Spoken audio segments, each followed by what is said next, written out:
Devinez qui s'est réveillé et a fait un boucan de tous les diables après 40 ans de sommeil. C'est le Mauna Loa de Hawaï. Ce grand gaillard est le plus grand volcan actif de la planète et il a récemment vomi d'incroyables coulées de lave. L'Institut d'études géologiques des États-Unis a même émis un niveau d'alerte, ce qui signifie que les choses sont rapidement devenues très sérieuses. Heureusement, il semble que l'éruption ait été bien appréhendée, du moins pour l'instant. Mais lorsqu'il s'agit de volcans, il vaut mieux ne pas baisser sa garde. Chacune de ces éruptions massives potentielles pourrait causer des problèmes dans tous les domaines. Transport, commerce, énergie, finances, communication, même la nourriture que nous mangeons et l'eau que nous buvons pourraient en être affectées. Difficile d'imaginer ce que cela pourrait être, n'est-ce pas? Ce serait comme une immense partie du jeu, le sol est fait de lave. Sauf que la lave serait bien réelle et que le jeu serait très difficile à ne pas perdre. Et n'oublions pas l'impact que cela aurait sur notre météo ainsi que nos températures. Le Mauna Loa n'est pas le seul volcan susceptible de causer des problèmes. Savais-tu que sous le parc national de Yellowstone se trouve l'un des plus grands volcans du monde? La caldeira de Yellowstone, au sommet de celui-ci, est si grande qu'on l'appelle aussi parfois un supervolcan. Cela signifie qu'il a le potentiel de produire une éruption de proportions démentielles. Mais ne t'inquiète pas, ce n'est pas près d'arriver. Tu as peut-être entendu des gens dire que Yellowstone était en retard pour son éruption, parce que la dernière remonte à près de 70 000 ans. Or, il s'agit là d'une idée reçue sur les volcans. Ils ne fonctionnent pas selon un calendrier. Ils entrent en éruption lorsqu'il y a suffisamment de magma éruptif sous la surface et de pression pour faire remonter ce magma. À l'heure actuelle, aucune de ces conditions n'est réunie à Yellowstone. Les experts surveillent de près l'activité souterraine de Yellowstone afin de donner l'alerte en cas d'éruption volcanique majeure. Ils emploient de nombreuses techniques pour surveiller les mouvements, les déformations du sol et les températures, et collectent des gaz et de l'eau pour vérifier leur composition chimique au fil du temps.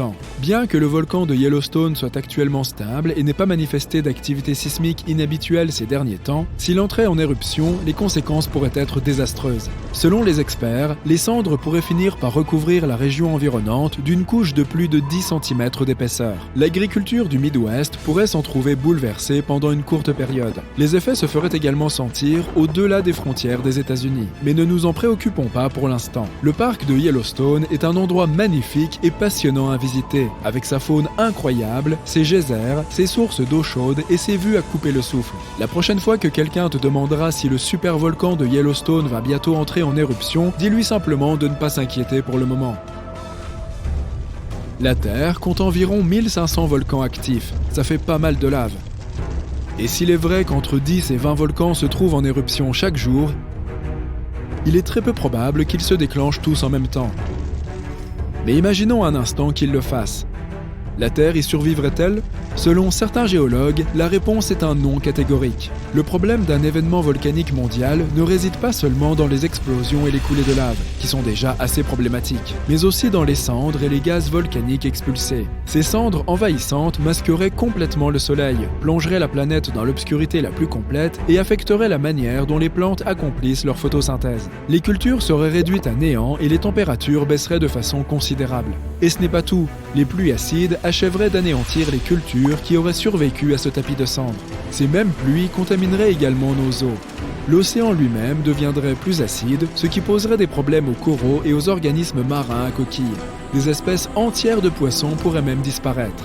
Il y a une lueur d'espoir, en quelque sorte. Certains organismes résistants pourraient survivre dans des environnements très acides, comme les sources chaudes de Yellowstone ou dans les zones sous-marines profondes qui ne seraient pas directement exposées à l'éruption.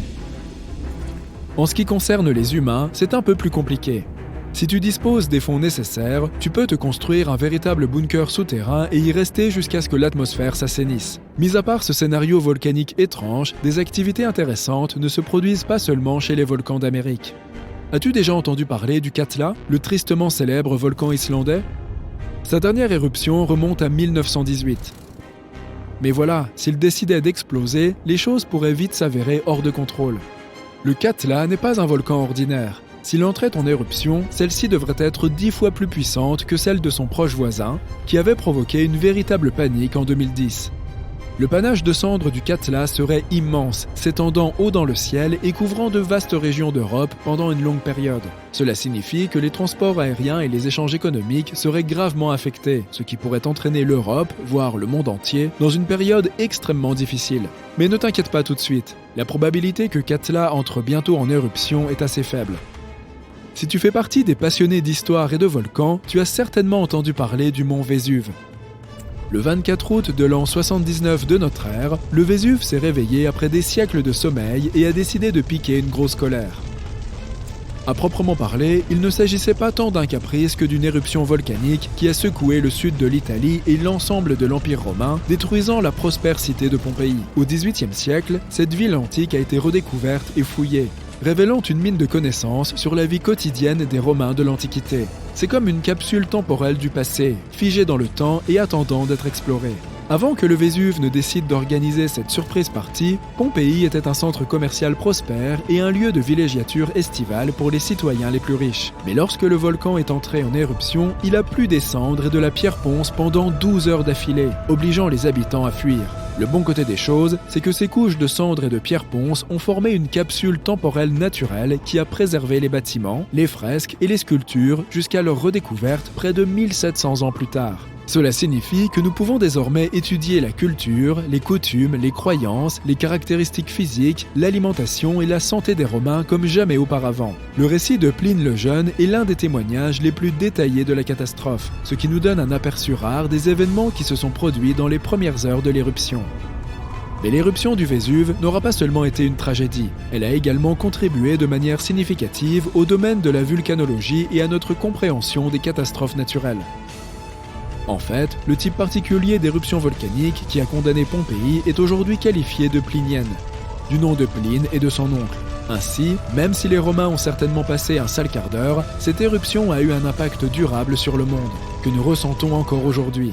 Le Semeru, la plus haute montagne de Java, a connu une nouvelle éruption en 2022. Celle-ci a projeté un nuage de cendres jusqu'à 15 000 mètres dans le ciel et a entraîné l'évacuation de près de 2000 personnes.